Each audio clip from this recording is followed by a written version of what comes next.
Good evening, ladies and gentlemen. We hope all of you have been well and safe and in reasonably good cheer, given this rather unusual time that the whole world is going through. On behalf of the National Initiative and Integrated Resource for Child Protection, Mental Health, and Psychosocial Care, a project that is located in the National Institute of Mental Health and Neurosciences, Bangalore, supported by the Ministry of Women and Child Development, Government of India. Welcome to this webinar series titled August Talks. Through this project, we hope to reach the health, education, and welfare sector to children all over the country. Our aspiration, aim, and hope is to work with education boards, both at the state and the central level, with the judiciary and legal services authorities, both at the national and the state levels, with child welfare committees, JJ boards, with the health system and mental health, the district mental health program, with childcare institution and institution staff, with Childline India Foundation and their partners, with the National Police Academy, the Lal Bahadur Shastri Academy for Administration at Mussoorie, so that any child, every child, and all the spaces and landscapes that children occupy and inhabit will be covered from the perspective of child protection, mental health, and psychosocial care. As part of this initiative, we are starting this webinar series, and the first of the series is entitled The Impact of the Pandemic on Vulnerable Children, Child Rights and Field Realities. And for this, we have invited the ideal person to kickstart this series, no other than Dr. Shantha Sinha. Everyone is familiar with the pioneering work that Shanthaji has done with the MV Foundation. Her focus on child rights, on anti-child labor activism, and the fact that through these foundation, over 1 million children have been relocated in schools with an emphasis on universalization of elementary education. No wonder that she's been the recipient of the Padma Shri and the Magsaysay Award, and the first chairperson of the National Commission of Protection of Child Rights in 2007. She went on to do a second term and worked as the chairperson of the commission for 6 whole years, setting the foundation for the commission's work as far as child rights is concerned. Welcome, Shanthaji. We are honored to have you with us to kickstart this webinar series. While the subject is on the impact of the pandemic on vulnerable children, child rights, and field realities, as we go along in conversation with Shanthaji, those of you who have questions and issues to share and ask, please feel free to put them on chat, and we will try to address as many as possible. Given that these sessions are 50 to 60 minutes, it may not be possible to address all questions, but we will try our best to represent your thoughts and your queries and your ideas and the dilemmas that you face as much as possible. Shantaji, may I start with a very pertinent and simple question when we speak about child rights and before we come to the pandemic itself and field realities? How are child rights defined? How do you define rights? Let me thank you for first of all giving me this opportunity to speak and in the August Talks series that you have begun. And I think it is so timely. And I'm also quite impressed that you have brought all the systems together to inform them, train them on what it is to be children and their rights and their mental health and protection. You see, this is what one would expect to happen every day in actual practice. And you have shown that it is possible to get the entire system together to think children. So thank you very much for doing that through your institute. Uh, Let me start with the question that you asked. There's almost like a PhD Viva question on what are rights. The most simplest of questions are most difficult to answer, actually. But basically, I would broadly say what rights are and then go to the children's rights issue, but they're not very different. Rights and children's rights are very similar. A right is an entitlement, and it has three basic principles. If these principles are not there, then that means the right is not being enjoyed at all. The first principle is that of a principle of universality, that a right has to be enjoyed by everyone, all citizens. In our context, all children. There cannot be a distinction between a child who is excluded, who is from Dalit and Adivasi families, and a child who is better endowed. All it has to touch across regions, across places, across communities. So the principle of universality is very, very important to what a right is. The second principle, which goes with the principle of universality, is the principle of equality. It has to be equally available to all. Say, for example, if you're talking about a school, you cannot have one kind of a school for some children and another kind of a school for another children. Even within the government system, you cannot have a Kendriya Vidyalaya for some children, and for some children a horrible shack without a teacher and call that a school. It has to be equally available for all. And if this equality principle has to be adhered to, then you will have to link it to the principle of social justice. You cannot have a right without social justice. So the principle of equality, the principle of universality, which the equality goes with social justice, that for those children who have been left behind, you will have to give extra attention and more support, more resources to see that they enjoy their rights equally along with others. Right. The most important aspect of the right is that it is a state obligation. Only the state can protect rights. It is not a function of a NIMHANS to protect rights. It's not the function of every foundation to protect rights. The ultimate duty bearer, ultimate obligation is on the state. And whom do you question when rights are not there?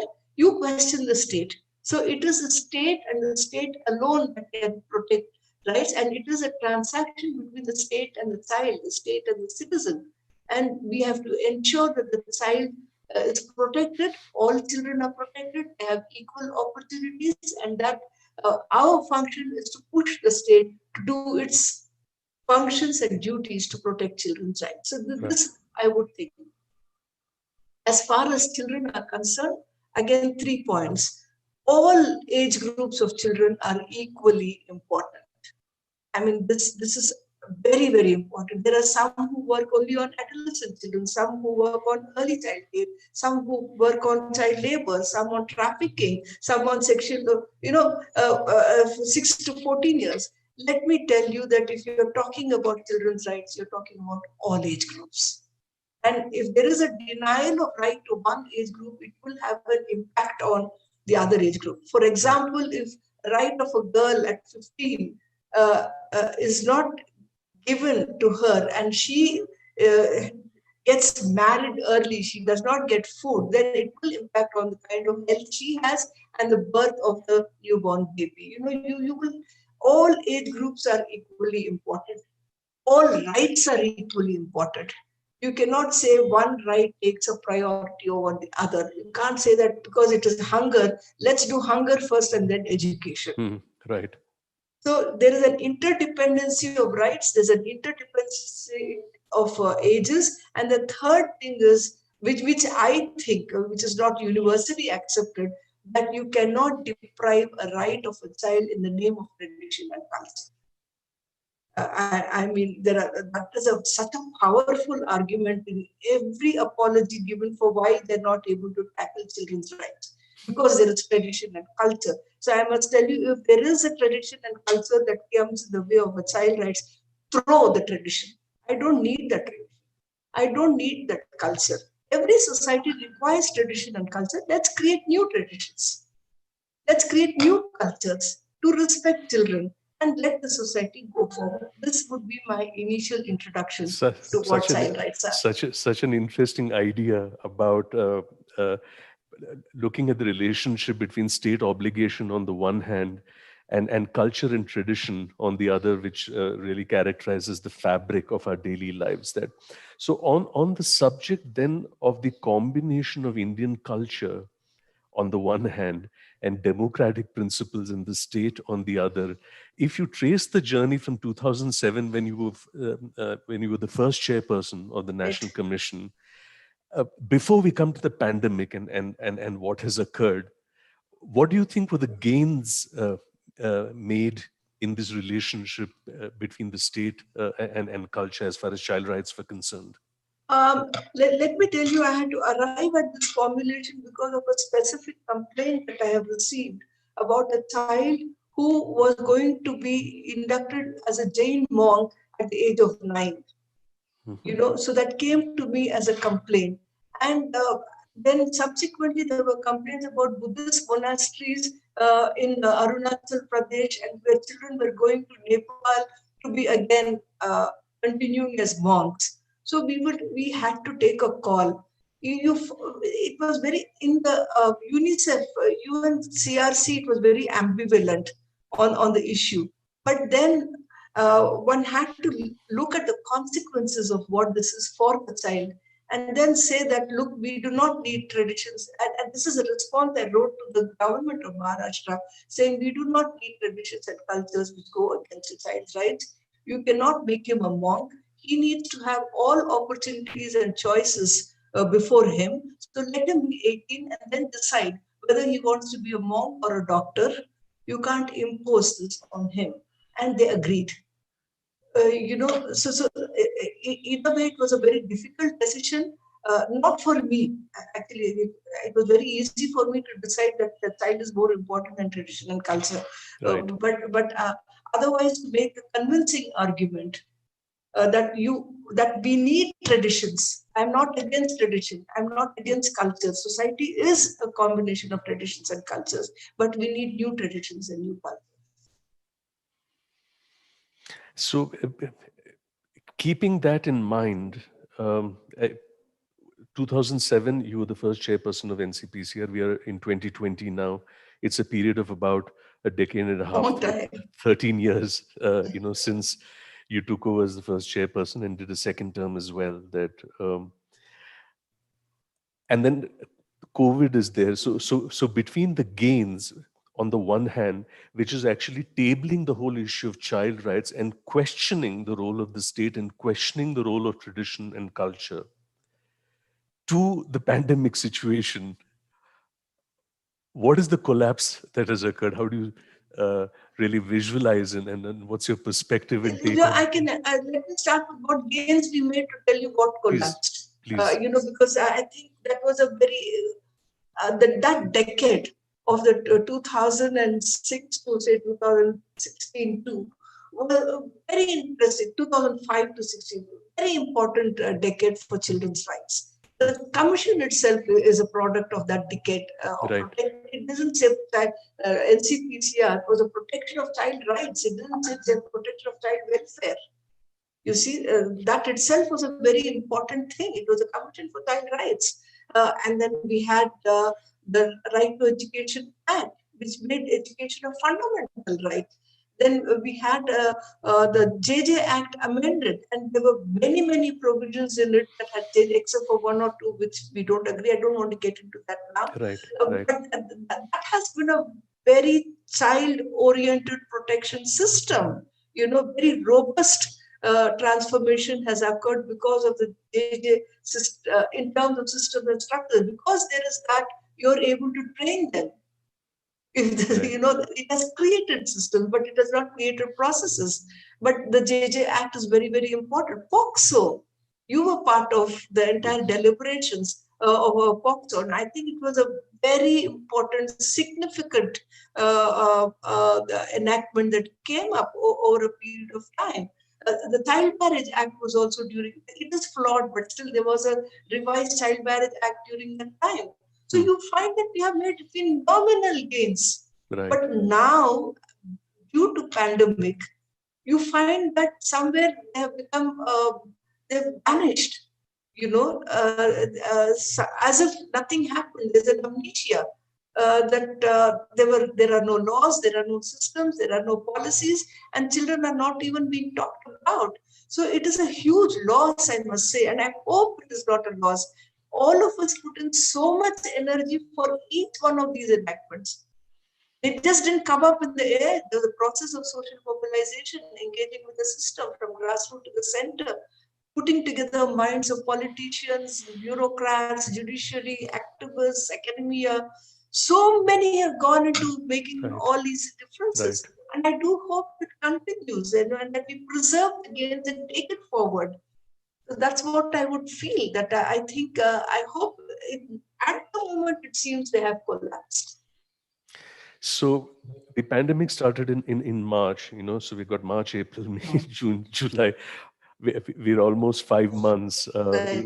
into the pandemic. And if we really look at the impact of the pandemic on vulnerable children with specific focus on child rights on the one hand and field realities Yeah. from April to August, what is the shift uh, that you have seen as taking place as far as child rights and field realities are concerned, with focus on vulnerable children?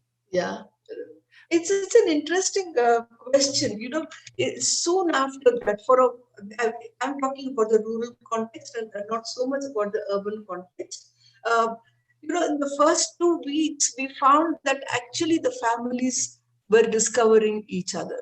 Nobody had work to do. The father was at home, mother was at home, the brother was at home, the sister was at home, and suddenly they're comfortable and uncomfortable that they were all in that little space together, not going out anywhere and discovering each other. And I think it would be a huge study for persons like you on what it does to the bonding in the family, because I don't have that depth of knowledge on that. But I heard from calls that they were so happy that they could see the father at home. They were so happy that the father was not beating up the mother. He was discovering that there's so much work to do within the house. That children were playing local Ashtachamma, these are with shells, Right, games. right, So, yes. in a way, the first 2 weeks, I think, was a process of discovery. But then soon, when the reserves were dwindling, when there was no work, they were getting on nerves of each other. And there have been, I have collected a lot of case studies. I can give you one case study where three sisters who were all in KGBV and some other hostel who came home, who enjoyed the first week because they were away from home all the time in this education. Suddenly they find that they have to sort of share one soap.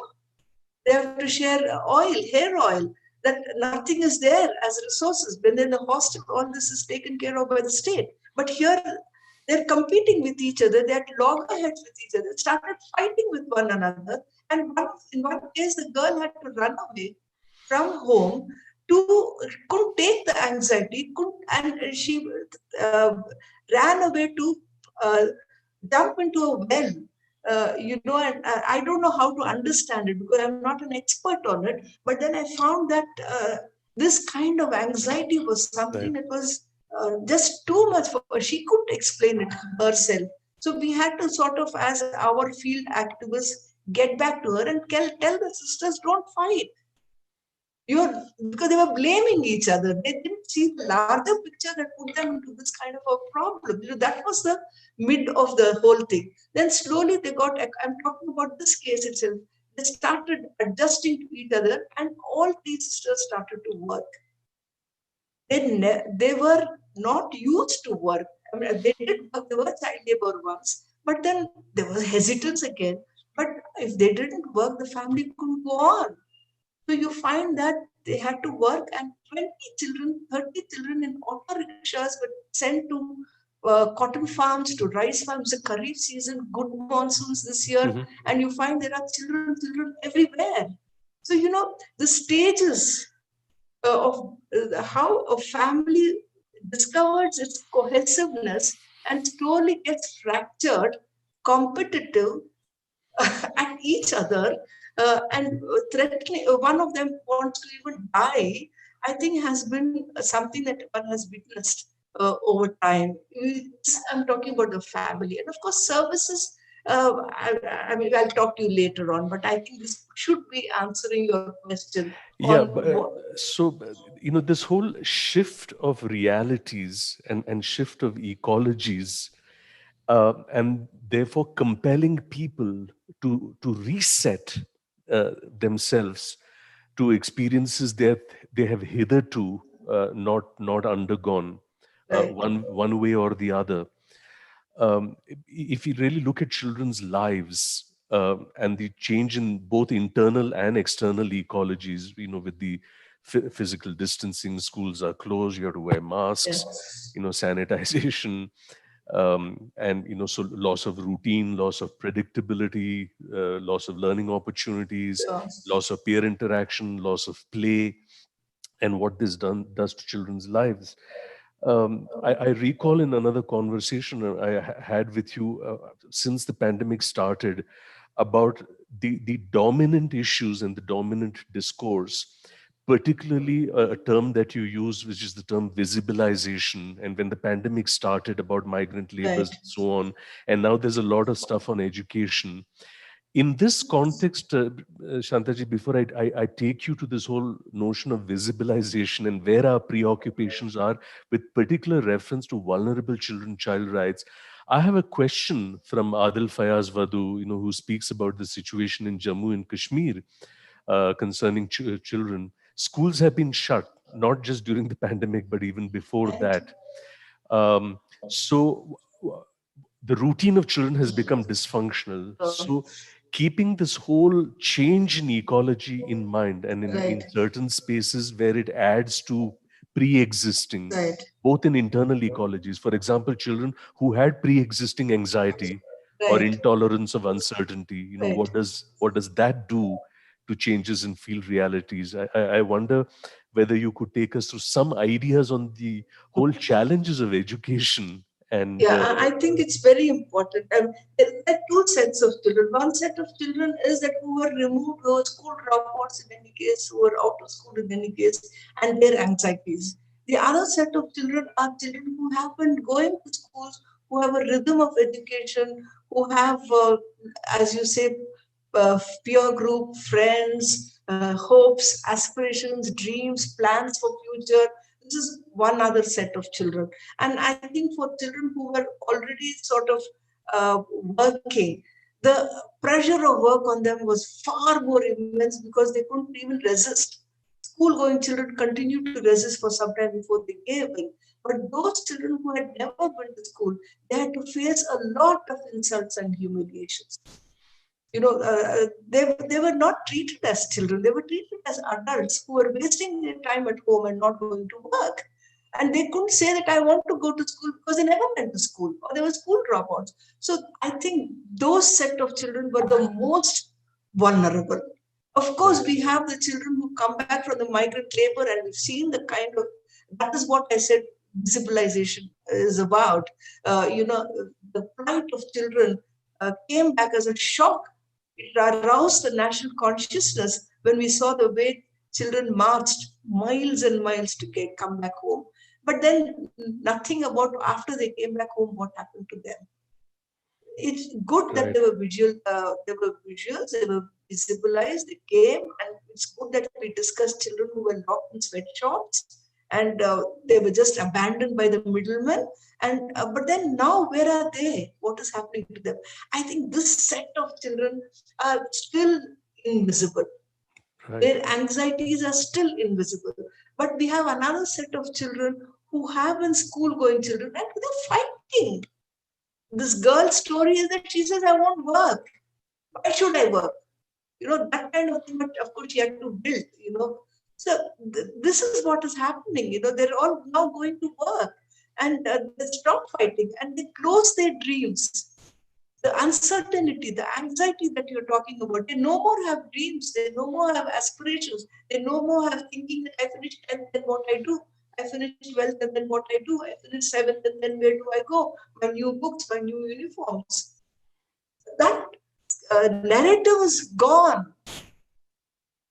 And that is and people have accepted, the system is also is not talking, saying that, look, your rhythm of education is now slightly disrupted, but it will come back. Assure them, Right. give them certainty.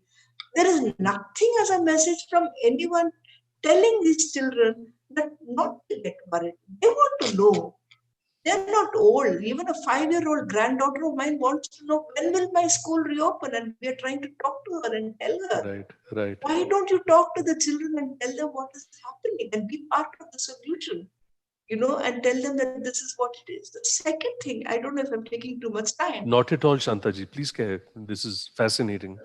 No. The second thing, what I wanted to say is that because of this discourse, one has begun to understand the primacy of school, an institution in children's lives, the routine, the discipline of learning. One has talked about joyful learning. There's nothing joyful in going to, what kind of schools government schools are. But still, there was something very nice for them to get ready to school, packing to school, wearing the uniform, making the bag, having the breakfast or not having, walking. That discipline, I think, is what children missed the most. That routine. So even if schools don't reopen, there are many NGOs which have begun to get them into this rhythm, have small learning centers and activities, not necessarily for learning. It is more to be with peers, maintaining distance, of course, and washing hands, and then singing songs, doing theater, doing play. So somewhere defining the school not just as mathematics and language and English, but school is a larger institution. Even if you didn't do maths, at least you did friends. You had a routine. Let that happen. Somewhere the government has to come up with these things. Assign responsibility to the Gram Panchayats. Have small groups of children do it. And I know now there are so many NGOs who are already doing it in the country. And we have, but they don't have paper. In Bihar, when they did it, children didn't have they said copy nahi hai, pencil nahi hai. Basics. Why can't the government supply these things to the Gram Panchayats? So somewhere I think the government and the system has frozen its mind on what to do with these damn schools. Right. They've stopped imagining schools. It's not just for the poor, even for the rich, they've stopped imagining. It's not in their radar at all, and that is what is very, very sad.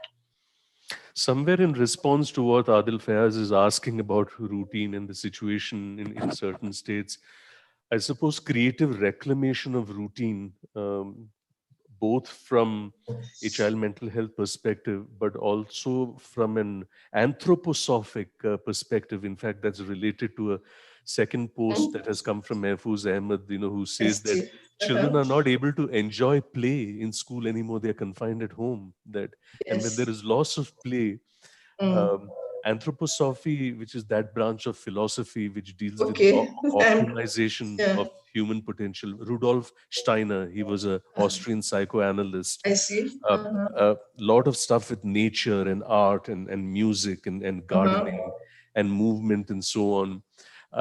So one of the suggestions is if children cannot go out into the world, bring the world back into homes, bring the world into childcare institutions. And how do you do this? It's as simple as having a pot and putting a couple of coriander seeds and allowing the child to nurture and water it and having it germinate.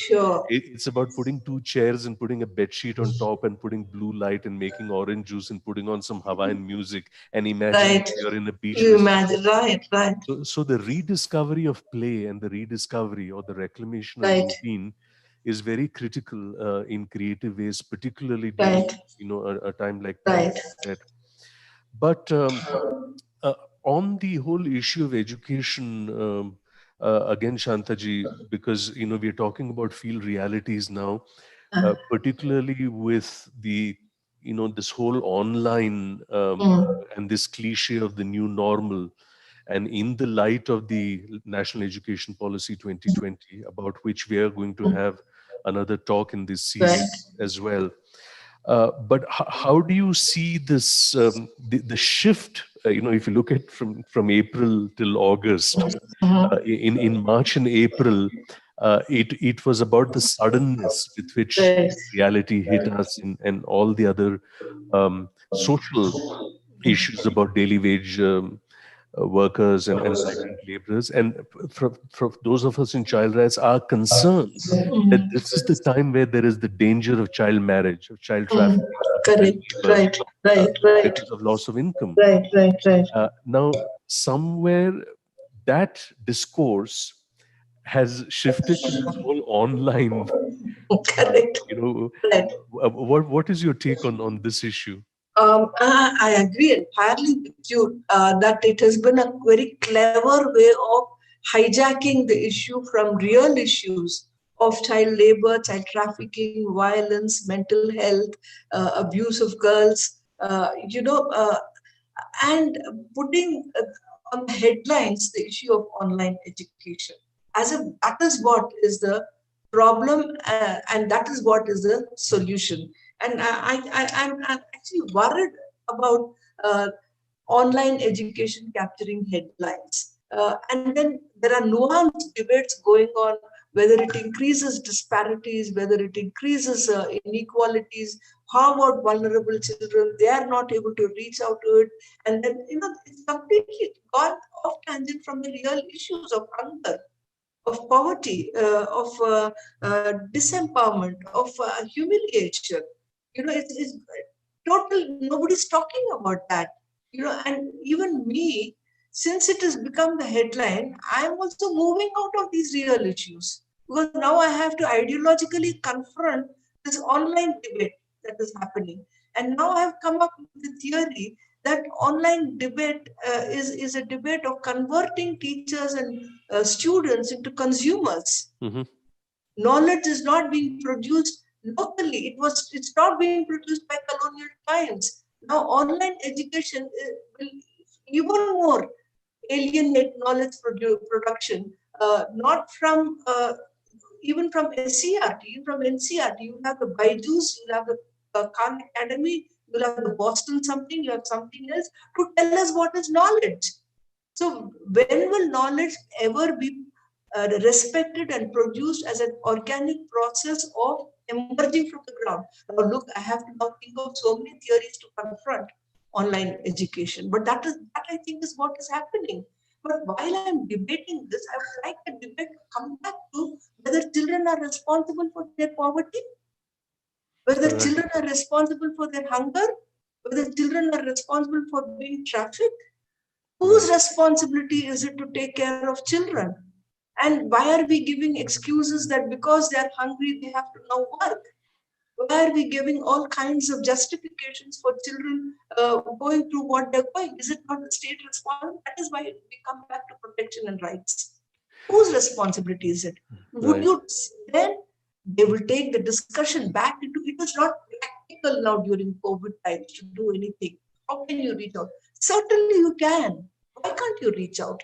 There are people who are still working hard. You look at that Asha worker, how much work she does. She is risking her life. What support have you given her? What support have you given any frontline worker who are willing to work and go ahead? So somewhere, let me tell you that we've diverted from real issues with not getting into child poverty as an issue. We are not getting into child hunger as an issue. We are not getting into any of these issues, and we think that people are so resilient. But we are also being so proud about our people being so resilient. How much can they protest? That, and they can take care of themselves. Certainly, they cannot take care of themselves. It is a state responsibility. You have a dozen acts to work for them. All the people whom you are going to train will have to be energized to reach out to these children, to see that they are being taken care of. And with the money that they have allocated, it's just not enough. They have to put in more and more and more resources into each one of the institutions that they have created to protect children. A lot more has to be done. That should be the discourse and not necessarily online. It brings us to a very interesting issue, because a lot of what you're saying is actually resonating with many of the issues that are coming on chat. Rahul Mm-hmm. Mukhopadhyay, for example, says, what structures and processes can play an active role in terms of convergent understanding of the multiple issues that you speak of, especially when state and NGOs also act only in specific domains rather than cross-domain? I think it's a very, very interesting issue. But let me tell you, the minute you plan for a child in a serious fashion, you are going to bring everybody together. Convergence does not happen from the top. If you're really Mhm. wanting to rescue a child and give her rights to her, then you will have to plan for the child, and then you will have to bring all the departments together. This is what Childline does. Childline works with all, a good Childline works with all the departments. It has to bring all of them together. It has to bring the labor, the police, the child marriage officer, the DCPU, the CWC, the JJ systems, the shelter homes. It has to negotiate with all these spaces to plan for one child. So the multiplicity of roles and institutions we are talking about will have to come together if they focus on the child and bring every service to that Right, child. right. It can happen. Mm. There's a related question from Medya Rizvi. And the question is that, see, states are coming up with programs to reduce, let's say, socioeconomic vulnerabilities of children. Now, can there be a standardized policy that, sort of ensures protection of children, throughout the country? And, particularly, from the experience that you have of, 2 terms as helming the NCPCR. I think it's very important to have a framework, the do's and don'ts very clearly. Just to have a guideline saying that this is not done, this is not accepted, this is a non-negotiable. That framework has to be laid out, and it's fine if that framework is laid out at a global level or at a national level or at the state level. But the framework, the non-negotiables have to be very, very clear on child rights. But how you plan for each child, how you do that has to be as decentralized as ever. Right. Finally, we are working on one particular child, another. You have to plan for each child. Like when we put 1 million children into schools, we made 1 million plans. You see, and those plans will be done by the Gram Panchayats, by the school management committees, by the self-help groups, by the frontline workers at that level, the Right. school teachers, the ASHA workers, the Anganwadi workers, and they know how to do it. Trust them and their capacities. They will come with concrete plans. They will draw upon community resources, they will draw upon systemic resources, and they will inform the system. So it is not a one size fit all solution at all. Ultimately, it is a planning for every child. And Yeah, that can yeah. happen only at a decentralized level. No, it's very interesting that you speak about frameworks, because even in 2000, when the JJ, we were working on the JJ, we found that the policy did not exist. The law came and then the policy came after the law. So to have a framework, a policy which is Right. robust, and use that as the platform to work is something that, Sure. Shantaji, coming back to the crux of the impact of the pandemic on vulnerable children, child rights, and field realities, Yes. Vijay Lakshmi Murthy poses a very pertinent question.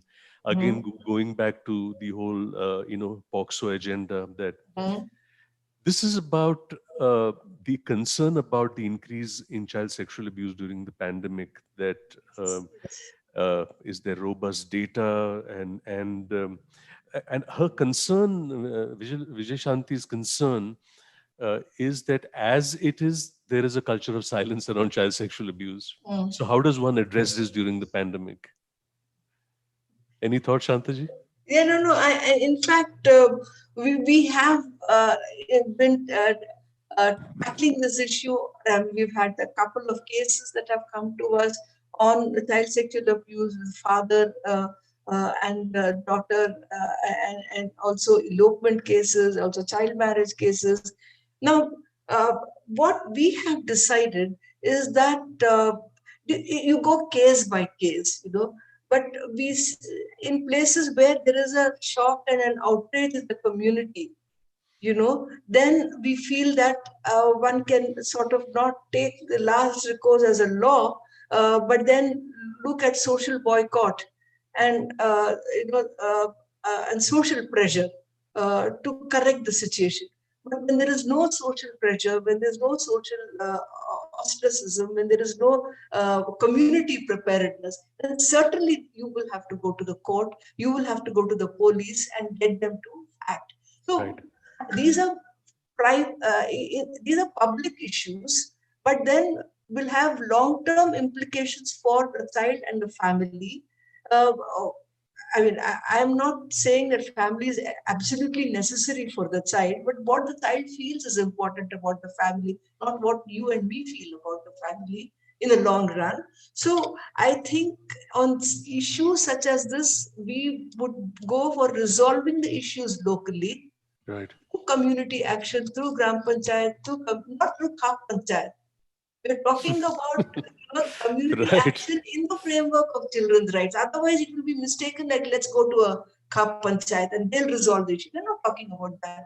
We're right, talking resolving the issue in favor of the child locally, not criminalizing it. But when you don't have an enlightened community, then you will have to go to the court. right. That is a stand that we have taken on the issue. I Yeah. don't know if they're right or wrong, but it's come from practice. No, this is so powerful what you say that, issues like child sexual abuse and domestic violence are not private issues. They are public issues. Yeah. This is not something that happens to individual families, and it's a public issue, and it's a public mental health problem, and that's the way that we need to. Shantaji, I know you did point out in the beginning when you spoke about universality and equal opportunities and the state's responsibility, that you also mentioned that it's not about age and gender or the specific niche uh, that a child comes from or a specific background.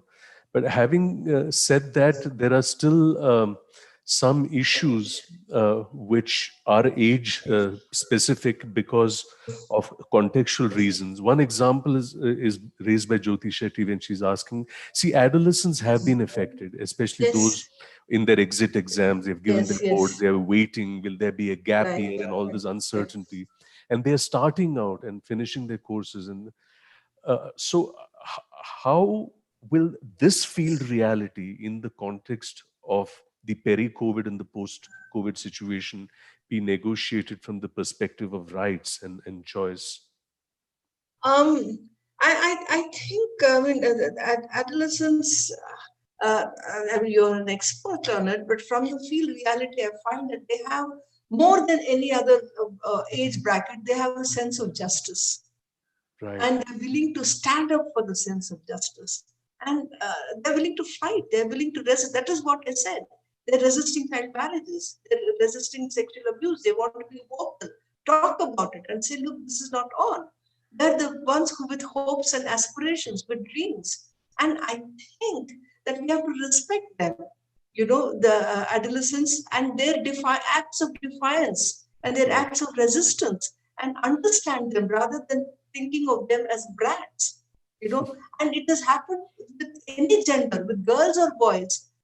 The way we have seen the way they are resisting, is, and ultimately they succumb, but each one of them has resisted before they succumbed.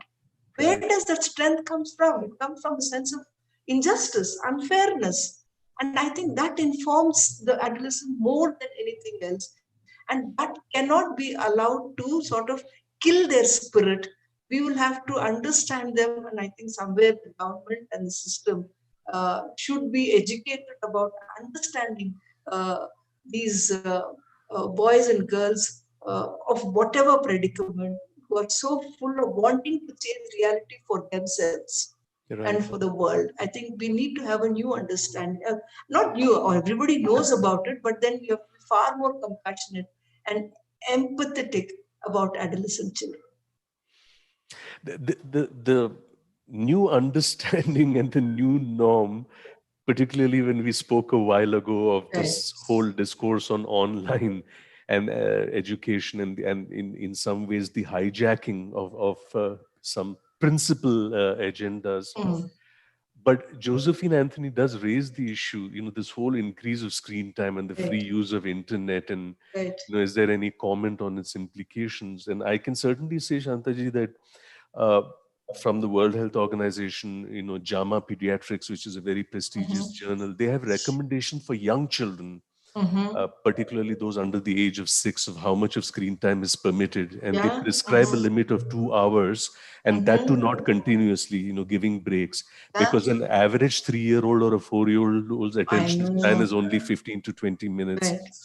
But I think it's goes back to what you said about recognizing the agency of adolescence, that if you have a democratic discussion with adolescents on how routine and time management is planned, the issue is there will be screen time, given the lockdown and the Yes. fact that schools are Right. closed, colleges are closed, everything Right. is online right now.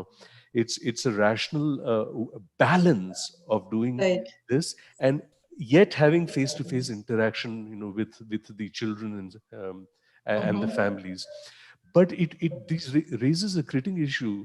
Shubhranshu, for example, asks, if these Mm-hmm. children are being forced to stay for long hours in the same roof along with family members who are abusive, what then?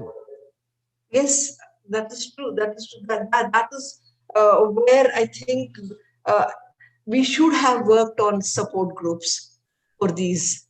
Because in we have been working for the last 6 years on adolescent girls and boys in our area, and we've already created the gender committees. We've already created youth groups, support groups, groups from community, from self-help groups. So they can go to any one of these forums and seek help.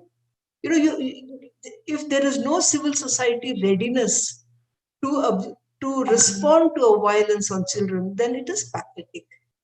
What can you do? I mean, I understand the question.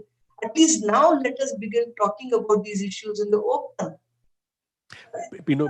Particularly when this is committed by family members. I'm not even talking Yes, about sexual abuse, when it's committed in the name of care and disciplining. care That's and what. discipline, right? That all forms of violence are bad. And we started a program in Telugu called Ikachalu, which is enough Mm. is enough. Yeah. No violence, no emotional, no physical, no sexual. Uh, this is where I included the word no hurt, no humiliation, no insult. All that is violence, and this has to become part of a public discourse. And each one then opens up saying, yes, even when I was young, I couldn't talk about it anywhere. I understand when this girl is going through this. So I think we have a lot of work to do, and if we didn't do that work, we may as well start beginning to do that work. Otherwise, I think it's a pathetic case for these children that they have no way to go. It can cause much more anxiety than what they are going through now. Parth Sharma and Sudhir Rai are bringing to our attention certain field realities, Mhm. which are in line with what we have just said. For Mhm. example, what Sudhir says is that one of the things we're observing is families at the community level are unable to balance between their livelihood need and the dilemma in which their children are struggling. Parth, for example, says, what about children begging on the streets now that their health is in danger, more danger because of COVID? Correct. And more Correct. and more number of children are coming out on the streets with nothing to Absolutely. eat. And Right. so, how do we really address these field realities from the lens of child rights? And this is where I think the government must park resources at the Gram Panchayat level, track every child, find out who's missing, who's gone off into the streets. If it is in the municipality, spark in the ward members and trust them and their capacities. We found even in the relief work for COVID, where we had to distribute rations, they all like to be part of that service. And Right. even whom we thought was corrupt and a real estate gunda was so happy to be doing something for the poor. So let's not give up on people and stigmatize them, stereotype them. They Right. trust them, give them the resources. And let me tell you, government's capacity to do micromanagement is zero. Hmm. It can do mega projects, it can do dams, it can do highways, it can do this. But to do soft programs like what you and me are talking has to be decentralized. Right. And park resources there. Why don't you do? And they don't need much training to be good people. Let me tell you, Right. it Right. comes to them so intuitively. Shantaji, thank you for this wonderful discussion. I would like to cap up today's session with a very critical question that Harshri Manohar has raised, and I'd like you to address this as well as give us some of your parting thoughts on the impact of the pandemic on vulnerable children, child rights, and field realities. The question is this question also is put to you because of your vast experience as a child labor activist, as an advocate of child rights, as a two-term chairperson of the National Commission for Protection of Child Rights, and a deeply influential and revered and loved thinker and action person for Quite a change. burden. Uh, Yes, yes, it can be sometimes. Shantaji, what are the sustainable changes, Harshini asks, which the state can bring to ensure protection of child rights generally and during the pandemic? Sustainable changes, if there were some major field related doables, operational action points, what would they be? And if you could cap that with any other parting thoughts, we would love to hear from you. It's just, I mean, the sustainability will happen when Professor Seshadri is being given the authority to formulate policies and listen to the ground. People like him should actually be designing things. Apart from this, let me tell you that decentralization, it's not something that does not happen. Look at Kerala, even Karnataka, has done a lot more in terms of decentralization than any other state in the country. I think I am one for decentralization. It may not be the perfect system, but you have to begin there to make it perfect. And democratization of all public institutions. It is so important. Make it accessible. Make people feel comfortable coming to a child protection network and to access it, to say that this is there for you. At the moment, Childline is becoming very, very accessible, but not many know about the DCPU, Child Protection Unit. Not many know about the Child Welfare Committee also. So make them visible, make them accessible, and at the same time give them enough resources to act. Schools, you know, you the kind of budgets that there are for schools, the budget there is for teachers, it's just not enough. So I think take care of, look at every institution and trust the functionaries in the institution to perform. Give them autonomy, give them respect. They are the face of your institution. The school teacher, the Anganwadi worker, the ASHA worker, the SI, the head constable, the Thailand, volunteer, the DCPU volunteer. We have hundreds and thousands of them on the field. Trust them, trust their capacities, give them the autonomy. Don't fault them when they commit mistakes. Otherwise, you will not work. And then you see there would be a vibrant system. But if it is something where the entire system is built on mistrust, I'm sorry, it cannot work. I think the key is bharosa, is trust. And then you will find things changing. Thank you very much, Shantaji, to basically summarize decentralization, democratization, visibilization of existing systems of frontline field workers, the police, childline field workers and their partners, and more important, is the issue of budgeting. Shantaji and ladies and gentlemen, you'd be happy to know we were recently approached by the Fiscal Policy Institute of the government of Karnataka, which is planning the state budget, Yeah. asking Okay. us to input on child protection and mental health so that Oh, it's included in the next budget that comes from the oh, government. wonderful. Right, right. So that's the kind of work our national initiative and integrated resource on child protection, mental health, and psychosocial care under the Ministry of Women and Child Development and Government of India wishes to do. We want to work in the areas of child protection, mental health and psychosocial care, education, and policy and law. We hope to reach out to every child, any child, service providers and stakeholders all over the country. Very our gratitude and very many thanks to you, ladies and gentlemen, for joining us today. Shantaji, as always, inspirational and a pleasure. We hope to draw on your experience and your wisdom as we go along on our path in establishing this national initiative. And thank you very much for joining us. Thank you, and all the best to you and all those whom have not able to see. Thank you very much. Thank you, Shantaji. Right. Good day, ladies and gentlemen. Good day. And be well, be safe. Yeah. Thank you.